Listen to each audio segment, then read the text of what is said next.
Segurança nas estradas. Depois da maior tragédia rodoviária do estado, a polícia vai intensificar a fiscalização em ônibus de turismo. O mesmo cuidado deve acontecer com vans que fazem o transporte escolar na Grande Florianópolis. Serviços suspensos. Servidores do município de São José paralisaram as atividades hoje. A mobilização atinge creches, escolas e unidades de saúde. Prefeito fica. A CPI que avaliava terminou hoje. Depois de quase 2 horas, vereadores votaram pela permanência do político no cargo. E ainda a Justiça de Joinville bloqueia recursos do Estado para o pagamento dos funcionários do CASEP. Eles ainda não receberam os salários desse ano. E no futebol, os detalhes sobre a estreia dos catarinenses na Copa do Brasil. A quantidade desta terça-feira já está no ar.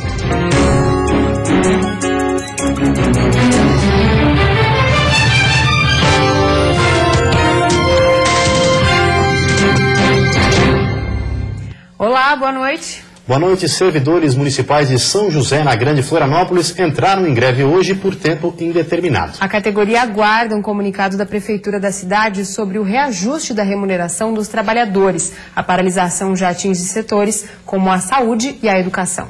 O Sindicato dos Trabalhadores no Serviço Público Municipal de São José, o Sintran, estima que 2.000 servidores municipais já aderiram à paralisação. O número corresponde a quase metade do total de trabalhadores. Entre as reivindicações da classe estão uma tabela unificada com carreira de pós-graduação para os professores e gratificação para os especialistas. A prefeita nomeou comissões, essas comissões elas teriam um prazo para discutir as reivindicações, elaborar projetos de lei. E até o momento o executivo não recebeu o comando, a direção do sindicato para discutir quando vai implementar os projetos elaborados pelas comissões. Durante a tarde, os servidores se reuniram em um ato em frente à Prefeitura Municipal.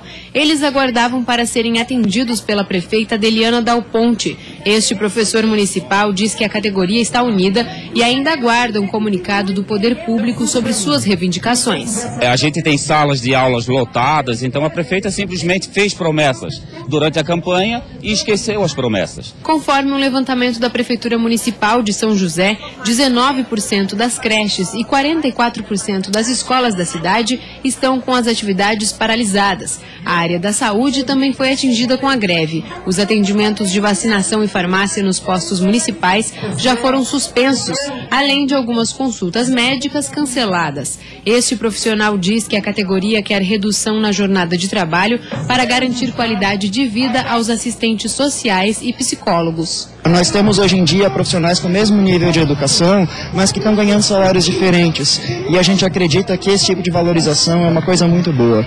A Prefeitura Municipal de São José preferiu não gravar entrevista e se manifestou apenas por nota. No documento, a assessoria de imprensa diz que os canais de negociação estão abertos e pede a sensibilização do sindicato para que os serviços oferecidos à população não sejam prejudicados. Algumas escolas mantiveram as aulas normais e outras já estão com atividades paralisadas. O sindicato orienta que os pais telefonem para as unidades para informações quanto às aulas dos filhos.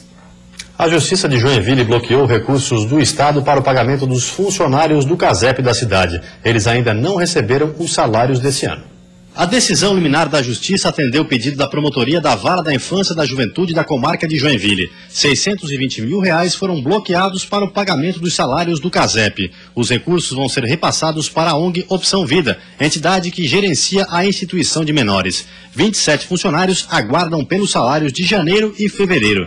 De acordo com o supervisor, a greve só vai ser encerrada quando o dinheiro for depositado na conta dos trabalhadores. Há 2 semanas, os 14 internos estão sem direito à visita, telefonemas, banho de sol e oficinas. A previsão é que as atividades sejam retomadas até quinta-feira. Cerca de 2.000 estudantes da Universidade Regional de Blumenau, a FURB, fizeram uma manifestação ontem à noite. Alunos realizaram uma passeata com tambores, megafones e faixas. Eles caminharam pelos corredores da universidade e foram até as salas para chamar mais estudantes ao protesto.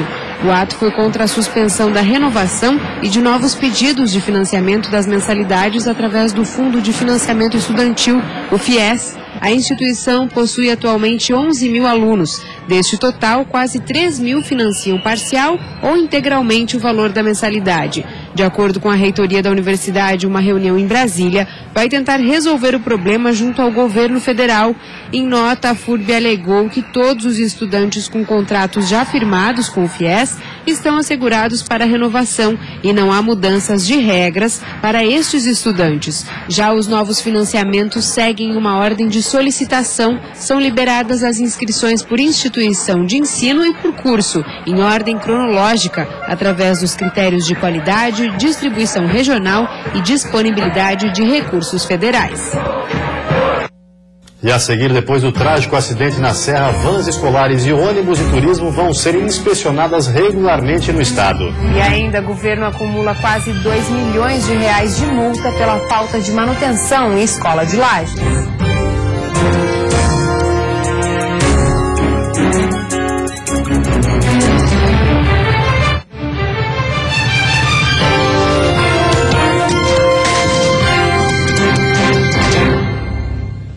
Após a maior tragédia automobilística de Santa Catarina, aumentou ainda mais a preocupação com o estado dos veículos que transportam passageiros. E essa preocupação não é apenas com ônibus de turismo. As vans escolares também estão na mira da fiscalização. Cumprir as normas pode significar salvar vidas.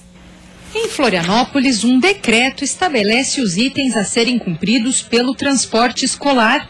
Para estar dentro da lei, as vans precisam ter registro municipal, selo de vistoria, que atesta as condições do veículo, e licença de tráfego, além de estarem devidamente identificadas. Nós sabemos hoje a rota de cada veículo, os colégios que eles atendem e até mesmo o horário que eles fazem. Hoje são 170 as vans escolares cadastradas pela Prefeitura. O início do ano letivo é sempre o período de maior incidência da fiscalização. Até o momento, 2 veículos já foram apreendidos, mas o número é considerado baixo, já que tanto o motorista quanto o monitor têm a chance de regularizar sua situação até 24 horas depois da expedição da advertência.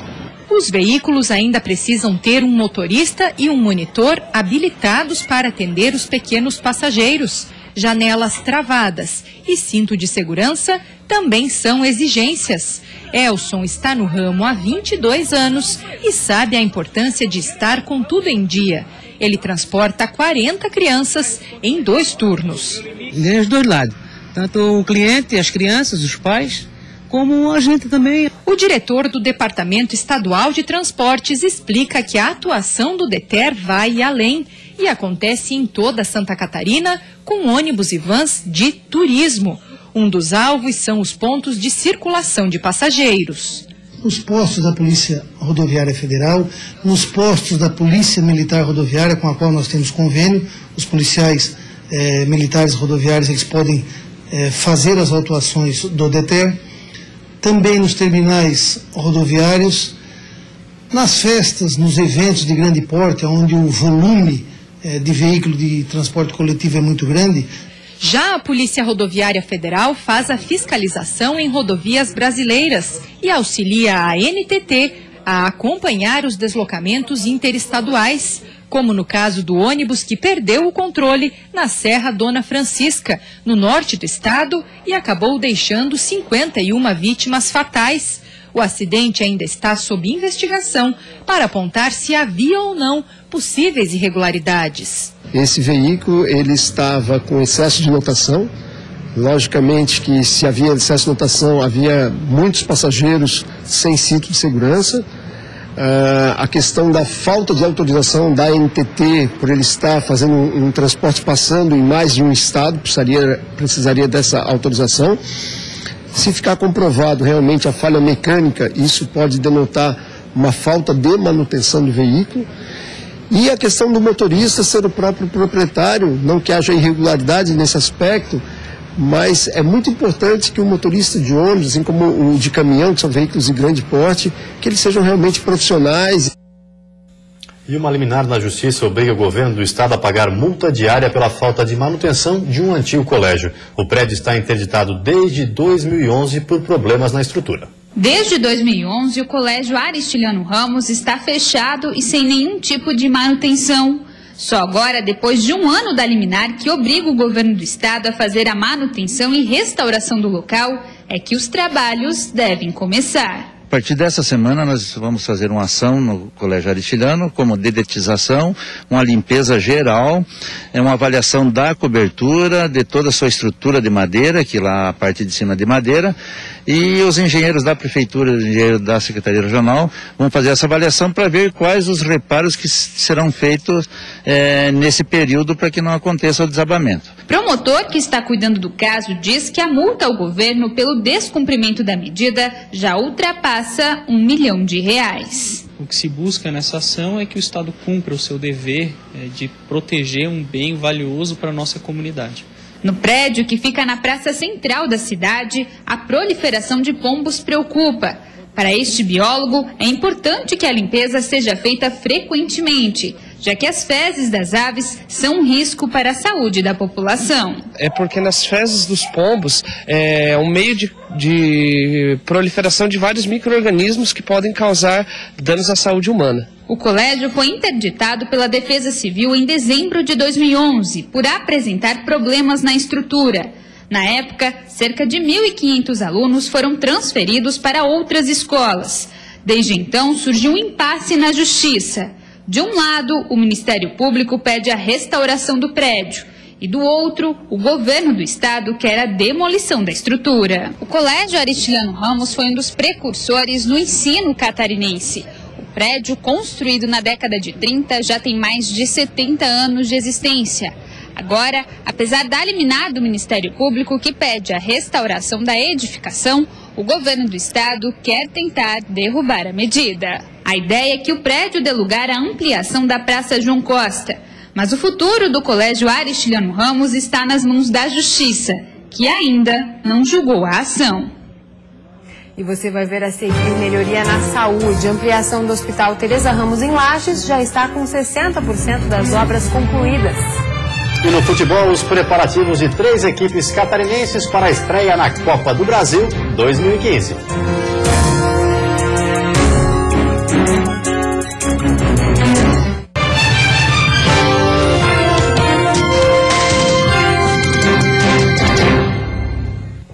Investimento na saúde. A ampliação do Hospital Teresa Ramos em Lages já está com 60% das obras concluídas. A ampliação do Hospital Teresa Ramos começou em 2013. Até agora, 60% das obras já estão concluídas.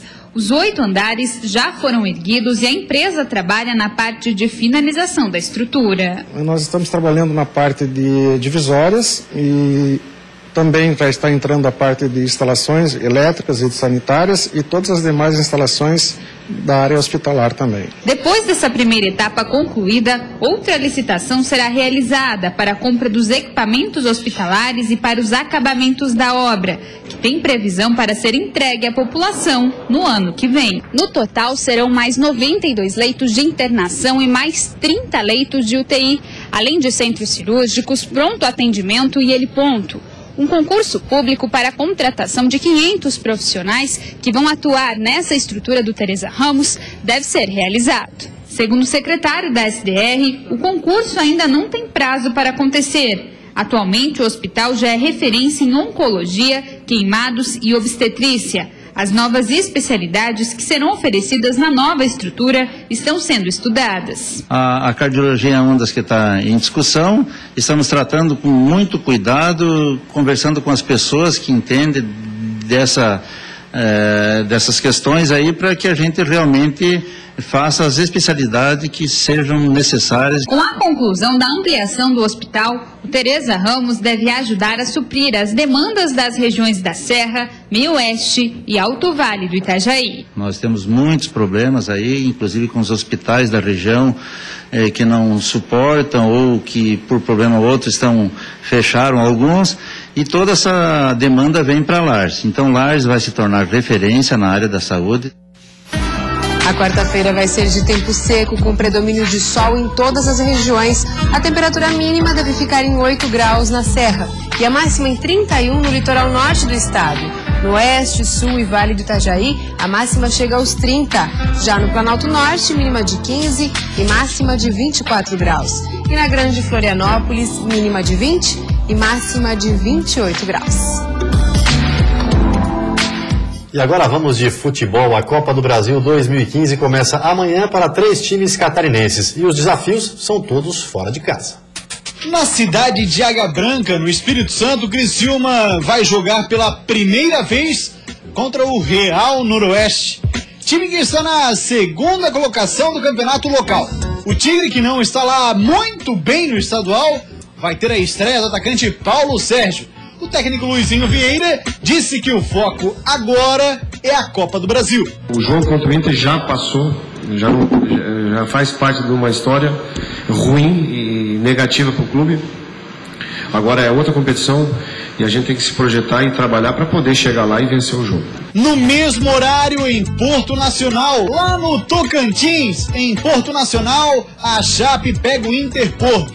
O Verdão do Oeste, 2º colocado no hexagonal, viajou com o elenco completo. O objetivo é vencer por 2 ou mais gols de diferença para eliminar o jogo da volta. Já o Figueira está em Manaus e é lá, pertinho da selva amazônica, que o Furacão fará a estreia na Copa do Brasil 2015.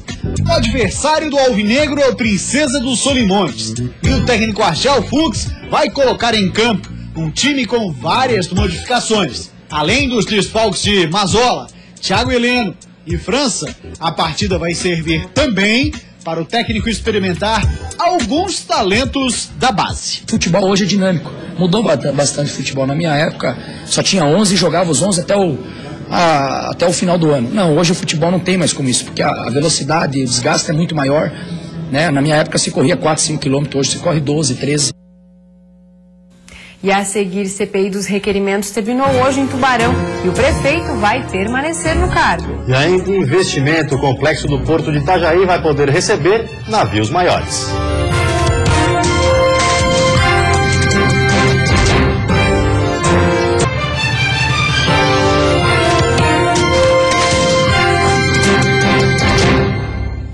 O sonho de ter o próprio negócio e conquistar espaço no mercado de trabalho está atraindo cada vez mais jovens estudantes. Hoje, o empreendedorismo é o principal fator de desenvolvimento das regiões no estado. E é em busca desse jovem empreendedor que surgiu um projeto pioneiro no país. O gosto pela moda e pela inovação fez com que Graziella montasse seu próprio negócio. A jovem empreendedora está há 1 ano com a empresa de camisaria. O ateliê começou em casa, com uma produção menor, e agora já tem seu espaço próprio. Aos poucos, a jovem empreendedora vem conquistando seu espaço no mercado. Então, para mim, está sendo uma experiência maravilhosa. Eu não me vejo mais sem a minha empresa. Eu pretendo dar muita continuidade, tenho muitos planejamentos e muita força e garra de continuar. Atualmente, os jovens empreendedores com até 30 anos de idade representam 1/3 dos empreendedores individuais formalizados no país. A figura mais madura na gerência de negócios está sendo substituída cada vez mais por rostos mais jovens, com ideias e propostas inovadoras que se destacam no mercado atual. E foi pensando em despertar o interesse ao empreendedorismo nos jovens do estado que a Federação das Associações Empresariais de Santa Catarina, juntamente com o Sebrae, criaram um projeto inovador no país, onde os próprios empresários de várias regiões do estado estão sendo capacitados para preparar jovens estudantes para o mundo do empreendedorismo. E a ideia central que nós temos é fazer com que esse jovem que está nas escolas hoje tenha noção do que é empreendedorismo, ou seja, como é que ele pode atuar, o que ele pode fazer para que ele possa ir atrás dos seus sonhos. O projeto consiste em 3 etapas. Depois dessa capacitação, os jovens serão treinados pelos empresários por meio de palestras, bate-papo, atividades práticas e vão ter a oportunidade de vivenciar na prática como é ser um empreendedor. É que nós vamos mobilizar empresários do estado que já participam da rede Facis para que eles recebam alguns jovens dentro da sua empresa e que esses jovens vivenciem com ele como é o seu dia a dia, quais as suas dificuldades, quais as suas felicidades, enfim, veja qual é a realidade de um empresário. O coordenador do programa de educação no Sebrae explica que a intenção do projeto não é só atingir o jovem que quer ter a própria empresa, mas também preparar aqueles que pretendem ser um diferencial no mercado de trabalho. O que ele vai aprender é muito mais do que montar um negócio, é trabalhar em equipe, é liderança, é cooperação, é cultura da inovação, são comportamentos que ele vai levar para a vida dele. Obras de ampliação. O governo do estado vai investir 103 milhões no complexo portuário de Itajaí. A autorização para dar início à obra foi concedida hoje. O governador Raimundo Colombo entregou a ordem de serviço para o alargamento do canal de navegação e da bacia de evolução. Esta primeira etapa possibilitará que o porto receba navios com até 335 metros de comprimento. Ele é todo financiado pelo governo do estado? Sim, é todo financiado, tanto o projeto executivo, já foi o projeto preliminar, quanto as obras, né? E elas são fundamentais para o desenvolvimento do porto e a adaptação ao novo mercado, que exige, de fato, embarcações de maior porte. E não há outra forma, nós temos que ser rápidos e eficientes nessa ação. O projeto contempla também a adequação das estruturas de proteção do rio Itajaí-Açu. O investimento foi orçado em 103 milhões, com recursos do programa Pacto por Santa Catarina. A previsão é que a obra seja concluída em 2016. O complexo tem estrutura correspondente à segunda maior movimentação de contêineres do país. Em Tubarão, no sul do estado, a CPI dos requerimentos, que avaliava a cassação do prefeito, terminou hoje. Os vereadores decidiram pela permanência dele no cargo. O prefeito Olávio Falquete, do PT, não compareceu à sessão. O plenário da Câmara de Vereadores lotou para acompanhar a votação. Dos 17 vereadores, 15 estavam presentes e por quase 2 horas defenderam suas posições. Depois do debate, a votação, por 10 votos a 5, os membros do Legislativo decidiram pela permanência do prefeito no cargo. Acho que é uma medida cabível para o tamanho da situação que aconteceu. Já para o presidente da CPI dos requerimentos, o vereador Evandro Almeida, do PMDB, que votou a favor da cassação, o resultado não condiz com o que a lei determina. A lei é clara, ela não diz se a pena tem que ser muito pesada ou leve. Tem que ter a pena, é lei, tem que ser cumprida, é a cassação. Já o próprio relator da CPI, Nilton de Campos, do PSDB, vereador de oposição ao prefeito, votou contra a cassação e reconheceu que não cabe ao Legislativo determinar a perda de mandato nesses casos. A infração político-administrativa cometida pelo prefeito, ela está prevista na lei orgânica. Ela prevê o encaminhamento ao Ministério Público, ela não prevê a cassação. A CPI dos requerimentos teve início em dezembro do ano passado. A denúncia dos vereadores era de que as respostas da prefeitura demoravam mais do que 30 dias para retornar à casa e que em algumas vezes os requerimentos eram ignorados. Depois de toda a repercussão, a prefeitura afirma já ter revisto a situação. Nós agilizamos um pouco o trâmite, implementamos um sistema eletrônico de distribuição para que 3, 4, 5 secretarias possam responder o mesmo requerimento ao mesmo tempo e hoje a gente tem tudo em dia. Mesmo com a votação para a não cassação do prefeito, o relatório final da CPI será encaminhado ao Ministério Público. E antes de encerrarmos, vamos dar uma olhadinha no trânsito da capital. Aí você acompanha imagens ao vivo das pontes Colombo Salles e Pedro Ivo Campos. Movimento intenso nos 2 sentidos, mas principalmente para quem deixa a ilha de Santa Catarina, exigindo paciência dos motoristas nesse início de noite de terça-feira. E agora em Florianópolis, 25 graus. E você fica agora com o Jornal da Band. Uma boa noite, até amanhã. Boa noite, até amanhã.